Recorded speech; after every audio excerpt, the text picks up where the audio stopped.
ഇപ്പോൾ കണ്ടുവരുന്നൊരു കാര്യമാണ് മീഡിയ എന്ന പേരിൽ ആളുകളുടെ സ്വകാര്യതയിലേക്ക് ഇടങ്ങി വരുന്നത്. മീഡിയ എന്നല്ല പറയേണ്ടത്, അവർ പാപ്പരാസി ടൈപ്പ്.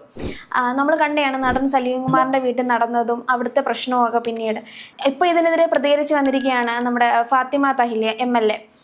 അതായത് അവരുടെ സ്വകാര്യതയിലേക്ക് ഇടിച്ചു കയറി കുറച്ച് മോശം അല്ലെങ്കിൽ ഒരു ക്യാപ്ഷൻസ് ഒക്കെ ഇട്ട് ഒരു രീതിയിലുള്ള ഒരു കണ്ടന്റും വീഡിയോസ് ഇറക്കുന്നതിന് ശരിക്കും ഇപ്പോൾ ആൾക്കാർക്ക് അല്ലെ സെലിബ്രിറ്റീസിന് ഒരു ഇതില്ലാത്ത പോലെ ഒരു പ്രൈവസി ഇല്ലാത്തൊരു അവസ്ഥയായിരിക്കുകയാണ് അല്ലേ?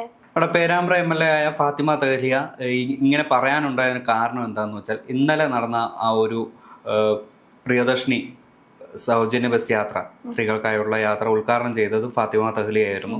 അപ്പോൾ അതിൻ്റെ ആ ഒരു പരിപാടിക്കിടയ്ക്കും അതായത് തീരെ പ്രൈവസി ഇല്ലാത്ത രീതിയിൽ സ്വകാര്യത നഷ്ടപ്പെടുത്തുന്ന രീതിയിൽ ഫോൺ ഉപയോഗിച്ച് സൂം ചെയ്ത് അവരുടെ അടുത്തേക്ക് ഇടിച്ചു കയറുന്ന ഒരു കൂട്ടം മീഡിയ എന്ന് തെറ്റിദ്ധരിപ്പിക്കുന്ന ഒരു കൂട്ടം വീഡിയോഗ്രാഫേഴ്സിനെ ഉദ്ദേശിച്ചാണ് ഇന്ന് രാവിലെ ഫാത്തിമ തഹ്ലിയ ഫേസ്ബുക്ക് പോസ്റ്റ് ഇട്ടിരിക്കുന്നത്. ഇന്നലെ ഉണ്ടായിരുന്ന ആ വിഷ്വൽ നമ്മൾ ഓരോ പേജിൽ നമ്മൾ ശ്രദ്ധിച്ചാൽ കാണാൻ പറ്റും. അവരുടെ പല ആംഗിളിൽ നിന്ന് ഷൂട്ട് ചെയ്ത് പല ക്യാപ്ഷനിലൂടെയാണ് ഓരോ പേജിലൂടെയും പ്രചരിപ്പിക്കുന്നത്. പേരാമ്പ്രയിലെ MLA ചിരിക്കുന്നത് കണ്ടോ, അല്ലെങ്കിൽ പേരാമ്പ്രയിലെ MLA ബസ്സിൽ ചെയ്യുന്നത് കണ്ടോ, അല്ലെങ്കിൽ പേരാമ്പ്രയിലെ MLA ഒരാൾക്ക് കൈ കൊടുത്തത് കണ്ടോ, അങ്ങനെ ഒരു പെറ്റിയായിട്ടുള്ള ഓരോ ക്യാപ്ഷൻസ് ഇട്ടാണ് ഈ വീഡിയോ അപ്ലോഡ് ചെയ്യുന്നത്. അപ്പോൾ അവരുടേതായിട്ടുള്ള ഒരു ഡിഗ്നിറ്റി ആ ഒരു വീഡിയോയിലൂടെ നശിക്കുകയാണ്. അതിന് താഴെ വരുന്ന കമന്റുകളെല്ലാം അതിനേക്കാൾ തരം താഴ്ന്ന രീതിയിലാണ് വരുന്നത്. ഇപ്പോൾ ഒരു കുപ്രസിദ്ധമായിട്ടുള്ള ഒരു പേജാണ് നീലക്കുയിൽ പോലുള്ളത്, അല്ലെങ്കിൽ വെറൈറ്റി മീഡിയ, അല്ലെങ്കിൽ ഇതുപോലെ ഓരോ ഓൺലൈൻ ഇതുണ്ട്. അത് അവരെ തികച്ചും പാപ്പരാസികൾ തന്നെ. നമ്മൾ മുമ്പ് ഇതിനെക്കുറിച്ച് സംസാരിച്ചിരുന്നു. ഇപ്പൊ അത് മാത്രമല്ല, നടൻ സലീം കുമാറിന്റെ മരണശേഷം ആ സംസ്കാര ചടങ്ങിൽ അദ്ദേഹത്തിന്റെ മകനായ ചന്തു സലീം കുമാർ വളരെ രൂക്ഷമായി അല്ലെങ്കിൽ സങ്കടത്തോടെ പെരുമാറിയതെന്ന് എല്ലാവരും നമ്മൾ കണ്ടതാണ്. അതിനുശേഷം തുടർന്ന് രമേശ് പിഷാരടി ഇവർക്കെതിരെ വന്നിരുന്നു. അപ്പൊ അതൊക്കെ ദിവസങ്ങൾ കഴിയുന്തോറും അവരുടെ മേലുള്ള ഒരു നോട്ടം അല്ലെങ്കിൽ അവരുടെ മേലുള്ള ശ്രദ്ധ മലയാളികൾക്ക് കുറഞ്ഞു വരുന്ന സാഹചര്യത്തിലാണ് ഇപ്പോൾ ഫാത്തിമ തഹ്ലിയ ഈ ഒരു ഫേസ്ബുക്ക് പോസ്റ്റുമായി വന്നിരിക്കുന്നത്.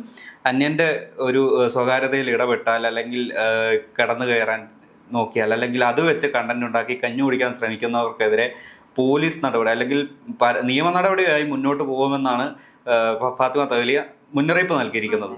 അത് അത് ഒരു ജനപ്രതിനിധി മാത്രമല്ല, ഒരു സാധാരണക്കാരൻ വരെ ഇവർക്കെതിരെ തിരിഞ്ഞാലേ ഇതുപോലുള്ള ഒരു ഇത്തരം പ്രവണത നിർത്താൻ സാധിക്കൂ. ഒരു ക്യാമറയും ഒരു ഫോണും ഉണ്ടെങ്കിൽ എന്തും സാധിക്കുമോ എന്നുള്ളൊരു ചിന്ത ആയി വന്നിരിക്കുകയാണ് ഇന്നത്തെ സംഭവം. അതൊരു സാമൂഹ്യ പ്രവർത്തകനാണ് അല്ലെങ്കിൽ ഒരു MLA ആണ്, ആരാണോ അങ്ങനെ ഒരു ചിന്തയൊന്നുമില്ല. വീഡിയോ എടുക്കുക, ക്യാപ്ഷൻ എടുക്കുക, റീച്ച് ഉണ്ടാക്കുക, പൈസ ഉണ്ടാക്കുക, ഈ ഒരു ചിന്ത മാത്രം. അപ്പോൾ ഇതിനെതിരെ നടപടി എടുത്താൽ മാത്രമേ, എനിക്ക് തോന്നുന്നു ആഭ്യന്തരമന്ത്രി രമേശ് ചെന്നിത്തലയും ഇതിനെതിരെ സംസാരിച്ചിരുന്നെന്ന് തോന്നുന്നു. കാരണം അത്രയ്ക്ക് ഇപ്പോൾ രൂക്ഷമായി വന്നിരിക്കുകയാണ്. സലീം കുമാറിന്റെ പ്രശ്നത്തോടെയാണ് നമുക്ക് കൂടുതലായിട്ട് ഇതിന്റെ പ്രശ്നം മനസ്സിലാക്കി വരുന്നത്. അതെ, അതിനു മുമ്പ് നടൻ ശ്രീനിവാസന്റെ ആ ഒരു മരണ സമയത്ത് ഇവരുടേതായിട്ടുള്ള ഒരു അതിപ്രസരം നമ്മൾ കണ്ടിരുന്നു. ഇപ്പോ ഇന്നലെ കോഴിക്കോട് നടന്ന ഒരു തെറ്റിദ്ധാരണ മൂലമാണ് അതുവഴിയാണ് ഇവരെ തിരിച്ചറിയാൻ കഴിയാതെ പോയത്. അതായത് ഈ MLAയുടെ കൂടെയുള്ളവരാണെന്ന് പ്രവർത്തകരുടെ കൂടെയുള്ളവരാണെന്ന് MLA തെറ്റിദ്ധരിപ്പിക്കാൻ ഇവർക്ക് സാധിച്ചു. അങ്ങനെയാണ് ഇവർ ആവശ്യമുള്ള വിഷ്വലും കാര്യങ്ങളും എല്ലാം എടുത്തുകൊണ്ട് പോയി അവരുടെ പേജിൽ പോസ്റ്റ് ചെയ്ത്. അത് മാത്രമല്ല, ഈ ഓരോ പോസ്റ്റിനും ക്ലിക്ക് ബൈറ്റ് വഴി ഇവർക്ക് ഓരോ റവന്യൂ കാര്യങ്ങളായിട്ട് കിട്ടാൻ സാധ്യതയുണ്ട്. ഇതുപോലുള്ള പേജുകൾ റിപ്പോർട്ട് അടിച്ച് പൂട്ടിപ്പിക്കാൻ മലയാളികൾക്കാവും, പക്ഷെ ചെയ്യുന്നില്ല എന്നുള്ളതാണ്. കാരണം ഇവർ സാമൂഹ്യ പ്രതിബദ്ധതയുള്ള ഒരു കാര്യങ്ങളിലേക്ക് ഇവരുടെ ക്യാമറ കണ്ട് ചലിപ്പിക്കില്ല. അല്ലാതെ ഏതെങ്കിലും ഒരു സിനിമ ഇവന്റോ അല്ലെങ്കിൽ ഏതെങ്കിലും ഒരു പബ്ലിക് ഇവന്റിലോ ഏതെങ്കിലും ഒരു സെലിബ്രിറ്റിയുടെ ഒരു ഡ്രസ്സ് ഇച്ചിരി മാറിക്കിടന്നാൽ, അല്ലെങ്കിൽ അവരൊന്ന് കുനിഞ്ഞാൽ, അല്ലെങ്കിൽ ഒരു ആക്ടർ പേര് തമ്മിൽ ഗോസിപ്പ് പറയുന്ന രീതിയിലുള്ള വിഷ്വൽ എടുത്ത് ഈ ഒരു സമൂഹത്തിൽ വേറെ തരത്തിലുള്ള ഒരു എന്താ പറയാ, വേറൊരു ആംഗിളിലൊക്കെ ആയിരിക്കും ഇവർ ഓരോ വീഡിയോയും പോസ്റ്റ് ചെയ്യുന്നത്. അതാണ് ഇവരുടേതായിട്ടുള്ള ഏറ്റവും വലിയ ശല്യവും. ഇനിയിപ്പോൾ വേണമെങ്കിൽ ഇപ്പം ഈ തഹ്ലിയ പറഞ്ഞ ഫാത്തിമ തഹ്ലിയ പറഞ്ഞ കാര്യം വേണമെങ്കിൽ അതും ഒരു ക്യാപ്ഷനാക്കി വേണമെങ്കിൽ വേറൊരു രീതിയിൽ ജനങ്ങളിലേക്ക് എത്തിക്കാൻ ഇവർ ശ്രമിക്കുമെന്ന് തോന്നുന്നു. പക്ഷെ ഒരു ഫോണ് പിന്നെ ഒരു മൈക്രോ മൈക്ക്, അത് ഈ 2 മതി നമുക്ക് ഈ ഒരു കണ്ടന്റ് ക്രിയേറ്റർ എന്ന രീതിയിലാവാൻ. ശരിക്കും അങ്ങനെയാണ് ഇവർ ഇതുവരെയായിട്ടും കരുതി വെച്ചിരിക്കുന്നത്. ശരിക്കും പറഞ്ഞാൽ ജനങ്ങൾക്ക് ഉപകാരമുള്ള എന്തോരും അല്ലെങ്കിൽ നിരവധി കണ്ടന്റ് ക്രിയേറ്റേഴ്സും അല്ലെങ്കിൽ വ്ളോഗേഴ്സും കാര്യങ്ങളും എല്ലാവരും ഉണ്ട്. പക്ഷെ അവരെ കൂടി ചീത്തപ്പേര് കേൾപ്പിക്കാൻ വേണ്ടിയാണ് ഇതുപോലത്തെ പാപ്പരാസികൾ കച്ച കെട്ടി ഇറങ്ങിയിരിക്കുന്നത്. ഇവരെല്ലാം ഒന്നില്ലെങ്കിൽ നിയമം വഴി നിലയ്ക്ക് നിർത്തുക, അല്ലെങ്കിൽ കയ്യിൽ കിട്ടുന്ന തരത്തിൽ പൊതുജനങ്ങളെ വേണ്ട രീതിയിൽ അവരെ പറഞ്ഞ് മനസ്സിലാക്കുക എന്നുള്ളതാണ് ചെയ്യേണ്ട ഒരു കാര്യം.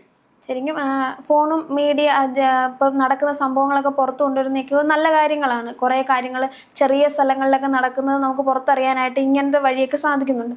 അങ്ങനെയുള്ള നല്ല കാര്യങ്ങൾ ചെയ്യുന്നതിന് പകരം മീഡിയക്കാരെ മൊത്തം വെറുപ്പിക്കാനായിട്ടാണ് ഇങ്ങനെ നടക്കുന്നത്. ശരിക്കും മീഡിയ എത്തിക്സ് എന്താണെന്നോ മീഡിയയുടെ ഒരാളുടെ പ്രൈവസി എന്താണെന്നോ ഒന്നും മനസ്സിലാക്കാനുള്ള ബോധം ഇവർക്കില്ല. അല്ലല്ല, ഇവരെ തികച്ചും ഒരു കാരണവശാലും മീഡിയ എന്നൊരു ഗണത്തിൽ കൂട്ടരുത്. ഇവർ ജേർണലിസ്റ്റുകളല്ല, വെറും പാപ്പരാസീസ് ആണ്. ഈ പാപ്പരാസി എന്ന് പറയുന്നത് ഗോസിപ്പ് മാത്രം സ്പ്രെഡ് ചെയ്യുന്ന, ഇപ്പൊ മലയാളികൾക്ക് ഏറ്റവും താല്പര്യം മഞ്ഞന്റെ രഹസ്യം അറിയുക അല്ലെങ്കിൽ ഗോസിപ്പ് കേൾക്കുക എന്നുള്ളതാണ്. അവിടെയാണ് ഇവർ ഈ ഒരു കണ്ടന്റുകൾ മാർക്കറ്റ് ചെയ്യുന്നത്. അവിടെയാണ് ഇപ്പോ MLA ഇപ്പോ തിരിഞ്ഞു നിന്ന് ഒരാളോട് സംസാരിച്ച് പെട്ടെന്നൊരു ചിരിയോ അല്ലെങ്കിൽ എന്തെങ്കിലും ഒരു ആക്ഷനോ എന്തെങ്കിലും ഒരു സംസാരമോ വന്നാൽ അതിനെ ആ ഒരു വിഷ്വലിനെ അവർ വിറ്റ് കാശാക്കും. അതാണ് ഇവരുടെ ഒരു പ്രത്യേകത. അത് മാത്രമല്ല, മറ്റൊരു തമിഴ് സിനിമ ഉണ്ടായിരുന്നു, ഇന്ത്യൻ 2 എന്ന് പറയുന്നത്, കമലഹാസൻ നായകനായ, ശങ്കർ ഡയറക്ടർ ചെയ്ത്. അതില് സിദ്ധാർത്ഥിന്റെ ഒരു ക്യാരക്ടറുണ്ട്. ഇപ്പോ പുള്ളിയുടെ പേര് ഞാൻ ഓർക്കുന്നില്ല. എല്ലാ അനീതിയിലും പുള്ളി ഇടപെടും. എന്നിട്ട് പോലീസുകാരുടെ മുന്നിൽ അല്ലെങ്കിൽ പബ്ലിക്കിന്റെ മുന്നിൽ വരെ പറയുന്നത് സോഷ്യൽ മീഡിയ എന്നാണ്.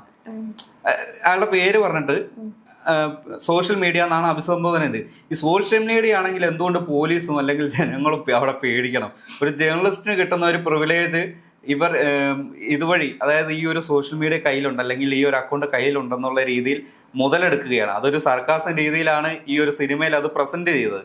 അത് ശരിക്കും ഇതുപോലുള്ള ഫോൺ തൂക്കി കിടക്കുന്ന പാപ്പരാസികൾക്ക് കൊടുത്തൊരു കൊട്ടാണ്. പക്ഷെ അതും ഇവരുടെ പേരിൽ ഒരു മെറിറ്റായിട്ട് എടുക്കുകയാണ് ആ ഒരു സമയത്ത് ഇവർ ചെയ്തത്. പക്ഷെ ഈ പാപ്പരാസികൾ കാരണം ഒരാളെ വളർത്താനും തളർത്താനും പറ്റുന്ന അവസ്ഥയായി വന്നിരിക്കുക ഇപ്പൊ അല്ലേ? അതെ, ഇപ്പോ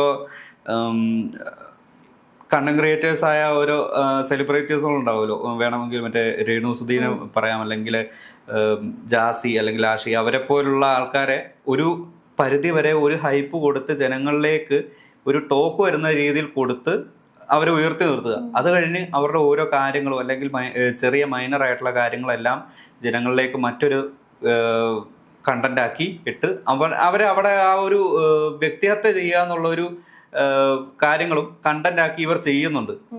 ഇവരെ വെച്ച് നോക്കുമ്പോൾ എന്താ ചെയ്യുന്ന വീഡിയോയ്ക്ക് അല്ലെങ്കിൽ ഈ അപ്ലോഡ് ചെയ്യുന്ന കണ്ടന്റുകൾക്ക് എത്തിക്സ് വേണമെന്ന് ഇവർക്ക് യാതൊരു നിർബന്ധമില്ല. ഇവർക്ക് ഓരോ ആൾക്കാരും കാണുന്നതനുസരിച്ച് ക്ലിക്ക് ബൈറ്റിനും വ്യൂസിനും അനുസരിച്ചുള്ള ഇൻകം അവർക്ക് ഈ ഓരോ ചാനലിൽ നിന്ന് കിട്ടുന്നുണ്ട്.